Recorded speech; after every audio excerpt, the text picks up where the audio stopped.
Hey guys, we're going to be checking out the performance of the newly released Modern Combat 5 game on the Nexus 5. It was around £4.99 in the Play Store or $6.99 if you're in the US, but it has no in-app purchases, so you're buying the full game, there's nothing else to buy. I'm still using Mardi-ROM, but I have flashed back to the stock kernel just to be a little bit closer to what stock performance would be. You can see in the top right hand corner I am running the FPS meter so we can get an accurate reading of what the frames are doing, and in the top left hand corner I'm running a CPU monitor so we can see what the CPU cores are doing. So we should get a good idea of how the hardware is handling it. There isn't really any detailed graphic settings that we can mess with like in Grand Theft Auto. The only option we have here is the quality, and it only has two options, optimal and better performance. The default on the Nexus 5 was optimal, so that's what I'm going to go ahead and leave it on. Okay, so let's check it out. Now in terms of the FPS meter, don't worry about the average, maximum and minimum just yet. They refresh after a minute, so right now those are not accurate.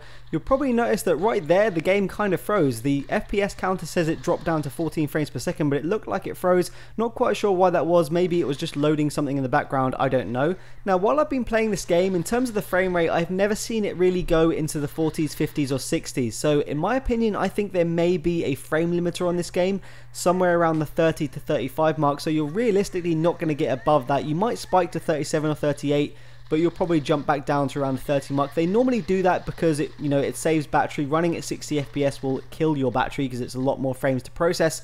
Now you can see that when there's a lot of stuff going on the screen, when there's a lot of enemies, we did actually drop down to 20 FPS, and it is definitely noticeable. You could feel it in the game. The controls went a little bit less responsive, and my gun actually seemed to shoot less. Now I'm not actually sure if it did shoot less in terms of RPMs, but it definitely felt like it. You can see it right there. And this point I actually thought it only happened when I kind of zoomed into the aim. That's why I was testing it out here, but testing it a few more times it doesn't seem to do that. So maybe it was just the surrounding areas, maybe it was the enemies. If you look at my CPU as well, you'll notice that it's not really going above 1.6 gigahertz anymore, so maybe we're already seeing throttling going on here. Let me just say that it is quite a hot day here. It's around 26 degrees, so devices throttle a lot quicker than they normally would if it was down to 20 degrees.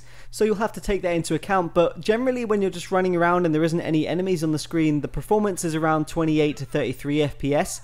It's only when there's a lot of enemies on the screen that the performance really suffers, at least on the Nexus 5. I'm not sure about other devices or anything like that, and that could be down to the CPU throttling that I'm seeing here. When enemies appear, there's a lot of physics going on. It's very CPU based, so the higher clock rate normally helps. You can see here that we've dropped down to 19 FPS, around the 20s when there was a lot of explosions, a lot of enemies all at the same time. It definitely felt like it was affecting my controls and my aiming and all that sort of stuff. You'll also notice that really it never uses CPU core 3 and 4. We saw that in so many other games.